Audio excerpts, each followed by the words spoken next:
Hey, Mr. and Mrs. Sanders. How's everything going tonight? It's going good. Thank you. Pretty good.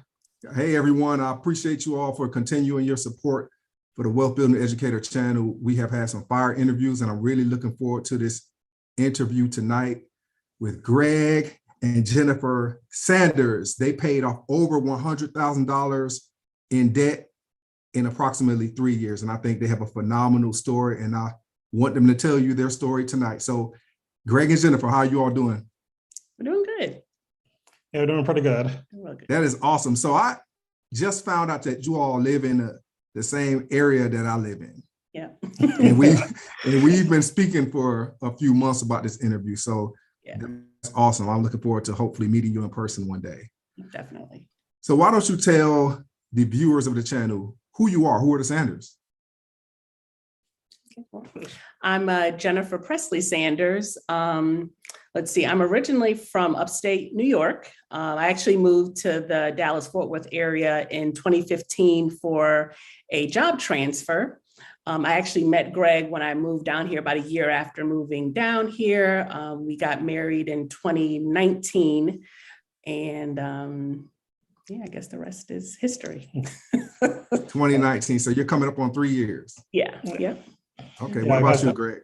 I was born in Arkansas. My dad was in the military, so we moved around a lot early, but since I was like in the second grade, I've been in Texas. I've been really around since the sixth grade in the Dallas-Fort Worth area. So I've kind of lived most of my life down here. Obviously, I'm used to the weather, used to the fluctuations. I was very happy, to be my wife. Just it's one of those things. I guess it was just meant to be. Like that. Absolutely. You moved down. Yeah. Awesome. Do you have any children? Nope. Not yet. Nope. Oh, okay. Maybe that's coming in the near future or so. Yeah. I will say this. Hey, when you don't have children, that definitely helps with debt pay off. That definitely helps. Yeah. Man, those jokers are very expensive. I have 3 of them, so trust me, I know. So one thing about marriage, when you talk about marriage and money, you are blending two, sometimes very different philosophies of money. So why don't you talk about how you all were, first of all, both of your separate upbringings with money, and how were you able to, combine those different beliefs to be successful in your journey? So I would definitely say I'm the spender in the relationship. I'm definitely the spender. So yeah, I guess it was a little bit difficult, kind of, I won't say exposing yourself, but to kind of, okay, I have debt. I know there was one thing that I had some credit card debt that needed to be paid off. And I don't know, I was kind of like scared to tell him. This was before we had even gotten engaged. So I told him, this is what it is. But I don't know, I just felt weird just kind of exposing myself and having to tell him that. Okay, so approximately how much did each of you bring into the marriage when you talk about debt? Let's see, between student loans and I guess that it was one credit card that I had. I think how much was mine? It's about 10,000. Well, for the credit For card. the credit card. With student loan debt, I'd say, what is it? 60? About 60,000 for me, and then 50 for you, and 50 for just student loan debt for me. Yeah. Okay, so it was basically almost split down the middle. Yeah, almost. Mm-hmm. And what were both of your degrees in? So my undergrad, I went to Seton Hall University in New Jersey, and undergrad business management, and then I have an MBA from Syracuse University in marketing and finance. Awesome. What about you, Greg? Yeah, so my undergrad is to be in history from UTA, University of Texas in Arlington, for those in the area. Then I have an MBA with a concentration in accounting from the Keller Graduate School of Management. Awesome. Okay, so you both have this debt, which a lot of people probably won't see as massive, but some people probably will. It's all, I think you have to put things in perspective, but $100,000 is a lot of money. My wife and I were there at one point and even had more. But what do you, as a married couple, do to get on the same page? So did you decide, hey, we're going to put all of our money into one pot? Did you say we're going to keep our finances separate? We're going to have, one main account, then a couple of low money accounts. How'd you do that? So when we got engaged is when we actually started to combine our finances. So we have multiple accounts for various things, but I mean, we do have like our own, we call it a slush fund where we have, our own money. If we, whatever's in there, we can buy whatever we want with it. We don't have to consult each other with that. So yeah, after we were engaged is when we decided we were going to start to combine our finances. And yeah, I mean, I think it works out pretty good. Yeah, because by myself, I was able to basically manage on my own as far as managing money, because I really had a good idea of how much money I was, because I'm not a spender. Well, my dad was really cheap. He asked about my upbringing. My dad was the cheap one. I kind of took that from him. Like, you don't need top of the line stuff for me. I would wear stuff and wear it out. I mean, you guys heard a story about some shoes I was wearing one day. It's kind of embarrassing, but. So I went to go visit him in his apartment.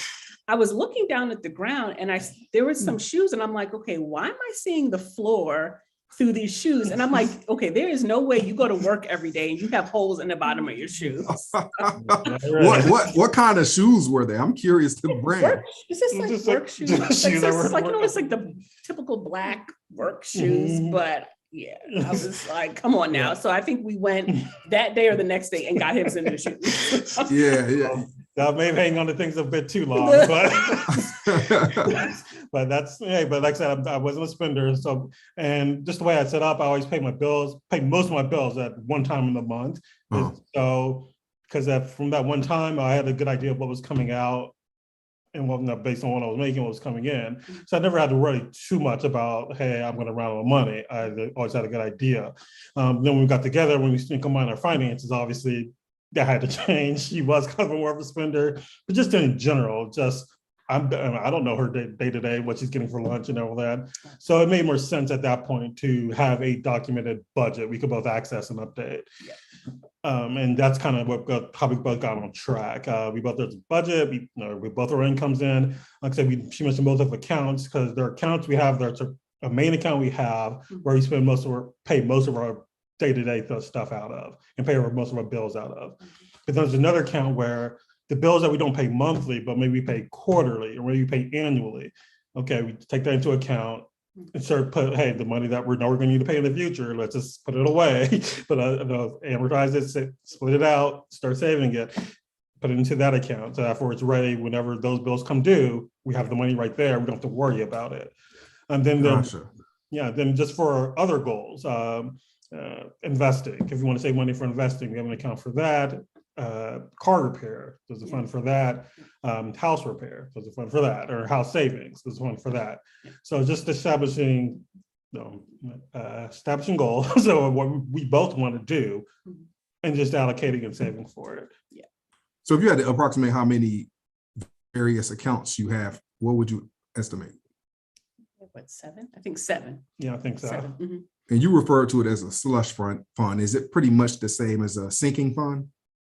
So the slush fund is, we each have our own. So it's pretty much, if I want to go out and buy myself like a Louis bag or something, if I got the money in the slush fund, then I can go out and buy the bag. So a slush fund is what I call like a blow money account or something like that. Yeah. Okay, and then the sinking fund would be like the quarterly payments or the once a year payments that you save up for. Okay, all right, perfect. I think that's a great idea. We do something similar. We each have our own slush funds, and then we have various accounts where we, car insurance is paid twice a year, so we put a little bit of money into that. And same with our tax payment for our house, our property taxes, we put that in a separate account because we don't escrow. So that's exactly what a sinking fund is. Okay. So, you get on the same page, you decide this is something you want to do. What is the first step in taking to begin knocking that debt out? Because some people list all their debts from smallest to largest. Some people list them from highest interest rate to lowest. How did you all begin that process? So, honestly, we had, like that one credit card that I had, we had the money, so we just paid that off. So then really it was just the 2 student loans. So those were large sums. So there really wasn't much of putting it from lowest to highest. His was lower than mine. So we did start paying his off first. But honestly, so at the time we were engaged, we were going to be getting married. We did not want to go into debt for our wedding. So we were pretty much looking to pay cash for this wedding while also trying to pay off our student loans. So we got a Google sheet, and it's like, okay, we're listing all of our bills, what we're bringing in for income. And actually, I was watching a family on YouTube. I don't remember it now, but they actually did a yearly budget. Because like I know with our jobs, we get bonuses, but then you know how there's certain months where you get 3 paychecks because like we get paid biweekly. 2 weeks, yeah. Right. So we actually factored all of that into the debt payoff plan. Like, okay, well, we know, just say January and July, we're going to get an extra paycheck. So, okay, that's all going to his student loan. So yeah, we pretty much carved all that out. He did like an amortized Excel sheet? Yeah, an amortization schedule. Yeah, so he did an amortization schedule with all of our student loans and pretty much broke down, okay, if we're paying this each month, then by this time we're going to pay it off. So we started in 2018, and January of 2021 is when we made the final payment. Yeah.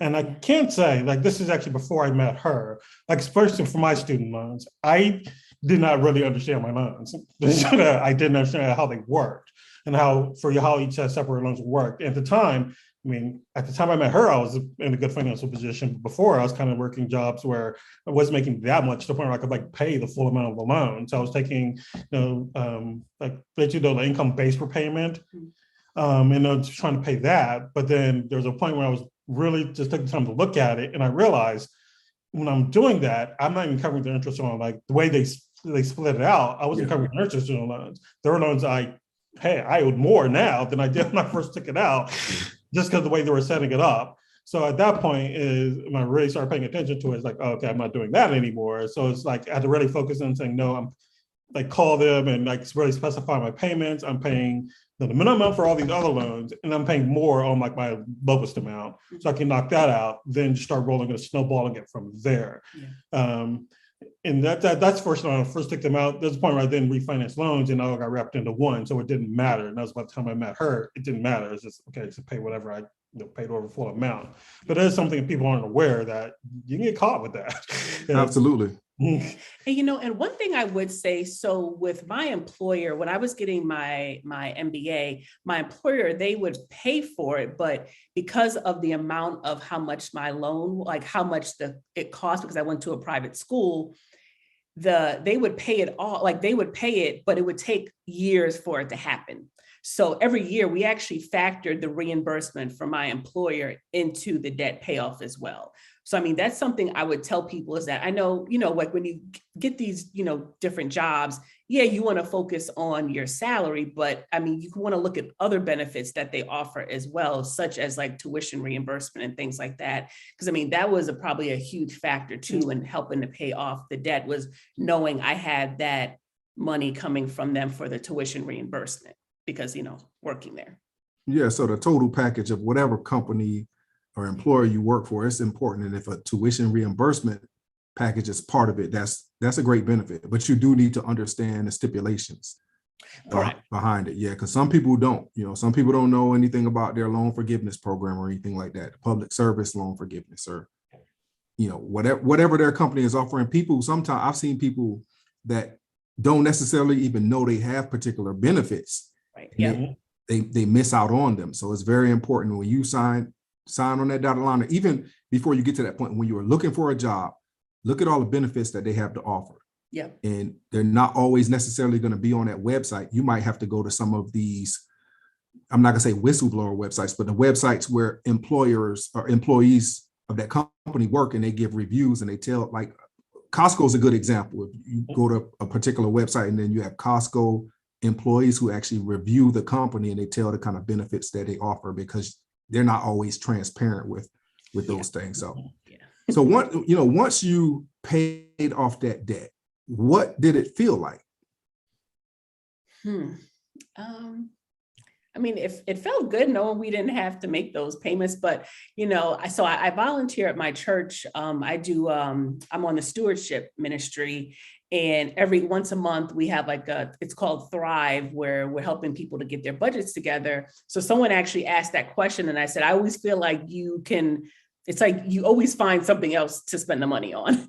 But I mean, it felt good to pay it off, and we can put more money into savings or like allocate it towards other things. But yeah, I would say you can easily, find other things that you can spend the money on. Yeah, you can, but I mean, it did feel good, right? Because most of my adult life, it's like I've always had the student loan debt or had something I had to pay on, and so to be out of that, because the time I met her, I was like, hey, by the time I'm 40, I don't want to have this anymore. So that was kind of the goal. That's when we first met. It's like I wanted to pay this off in 3 years. It's like, hey, at that age, I want to be through with that.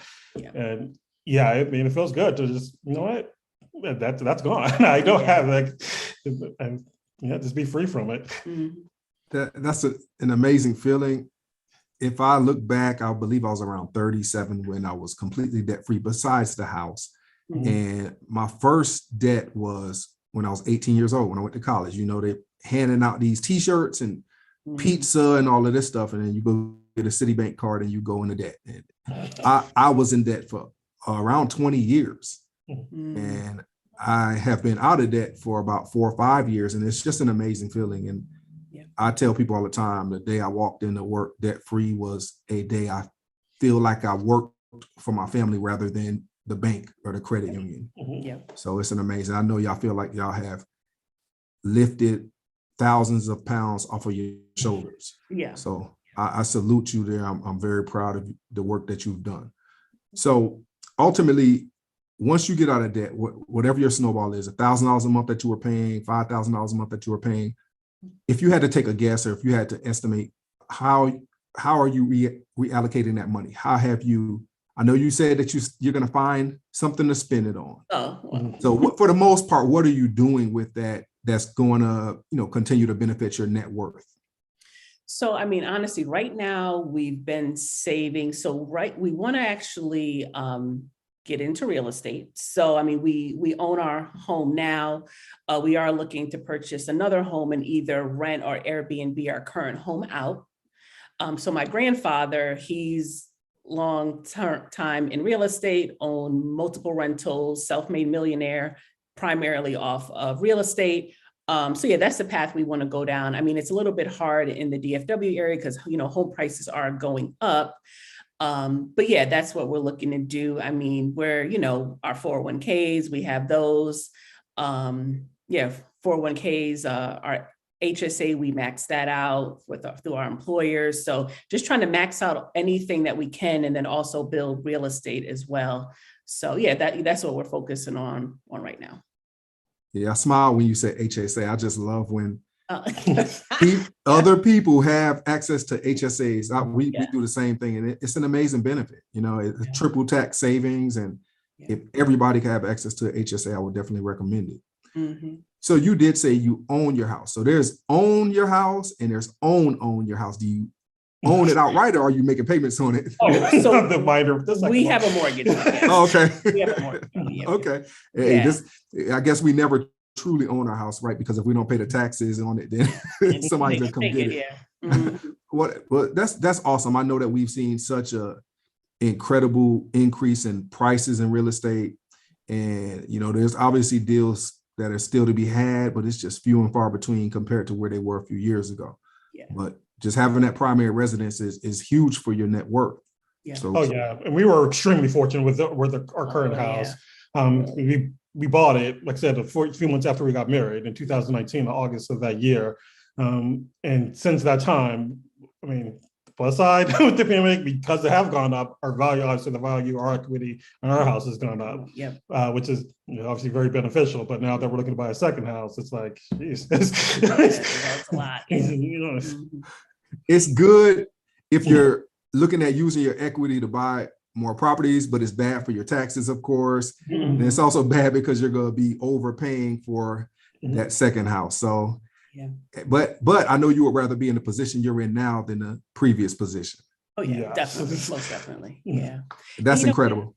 One other thing I wanted to tell people, I know this was one of the questions. So, I mean, just I guess for my why. So when I was 8, my dad passed away of a heart attack. And at that time, my mom was in her early 40s, and her boss, maybe a couple months later, her boss had asked her about a 401k, and she didn't know what a 401k was. So her boss explained to her what a 401k was and told her, she should start contributing to it.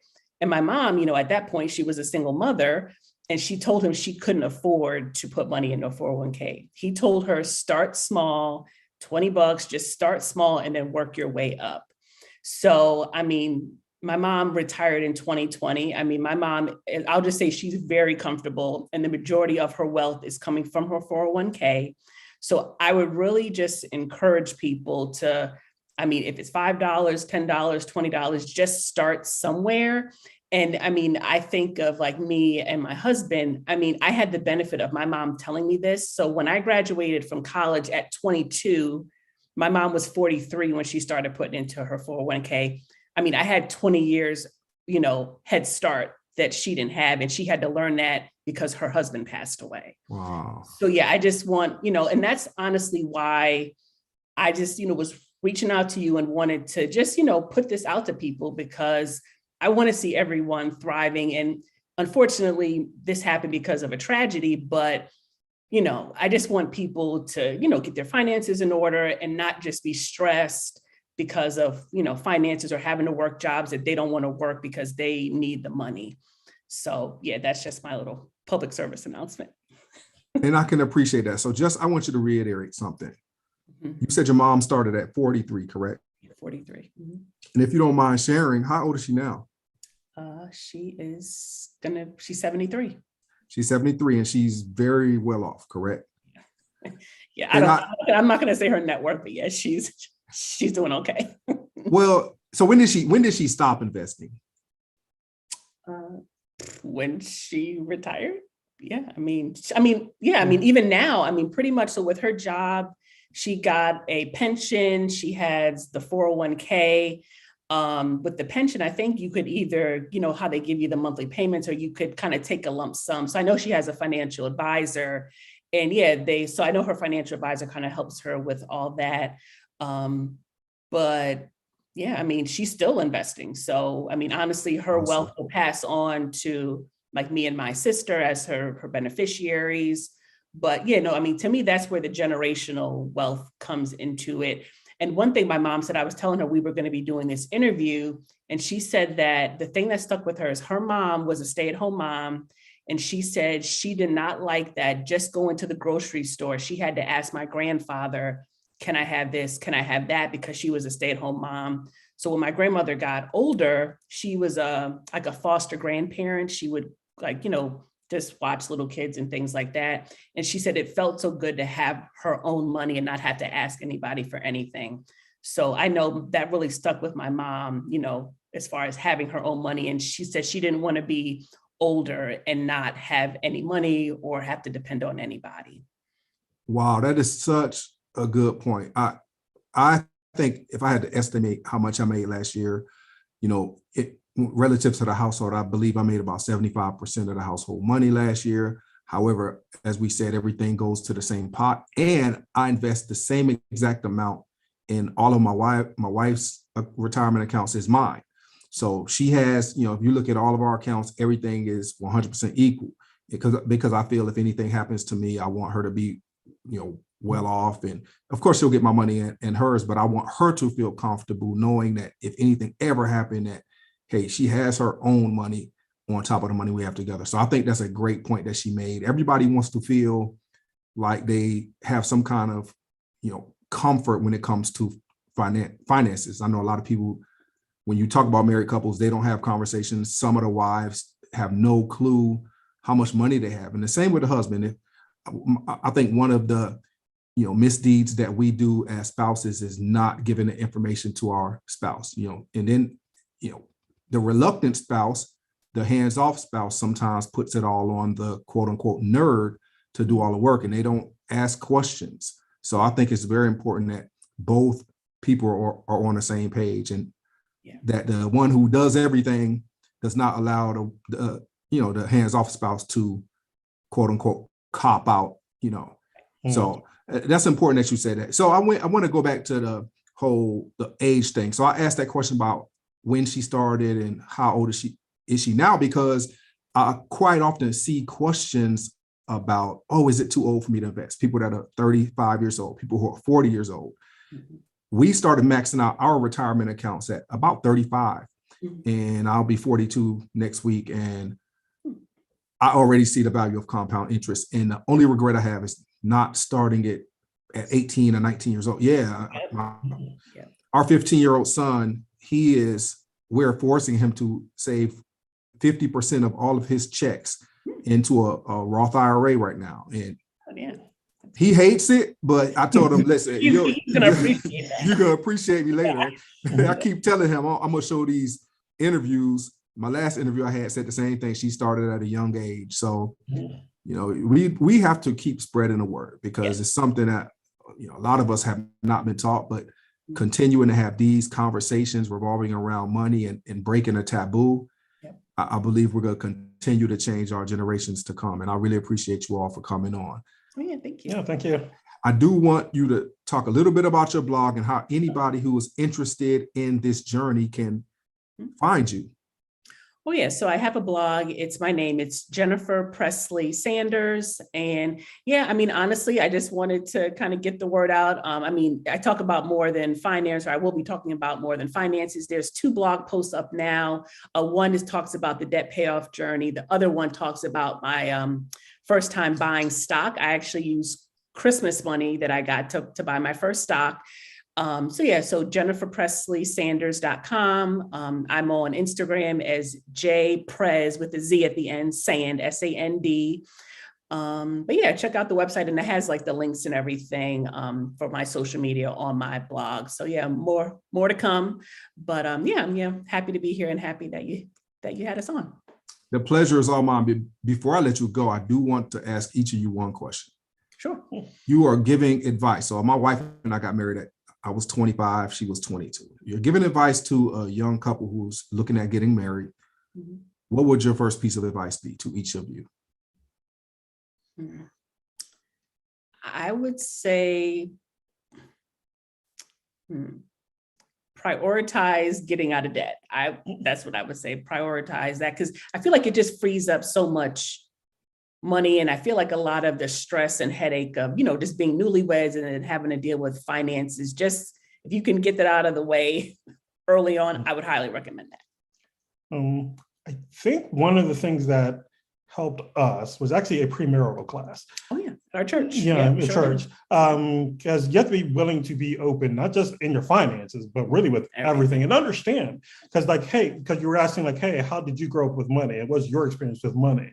And understand that might not be the same experience as what you're assuming. Yeah. Or how they would raise kids. That might be the same. You could be thinking on 2 different wavelengths. And it's important to really consider that before you actually tie the knot and actually get married. You don't want to find that out after.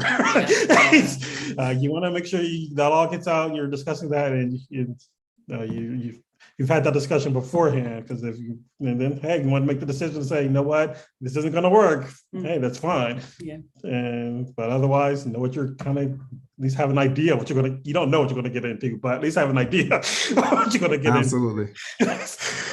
That's great. Those are some great points. Well, ultimately, anybody, I think, looking at taking that next level, you have to have those conversations well in advance before you even talk about getting engaged. And, just being on the same page, y'all made some really good points. I think ultimately, as we have these conversations and share our stories and our journeys, we're going to continue to motivate those who come behind us. And I'm so excited to have had you on. I've been looking forward to this for a few months, and I'm glad that we finally had it. So, you have any questions for me before we end? No, I think that's it. And let us know if you want to have us back on. And I guess once I get myself up and running, I'll have to have you on. So hey, I'm 100% down for it. And like I tell people, I enjoy being interviewed more than I enjoy interviewing, believe it or not. Oh, okay. But I'm definitely looking forward to that. And if you ever need anything, you reach out and let me know, okay? Sounds good. All right. Hey, you all have a phenomenal evening. I look forward to speaking with you soon.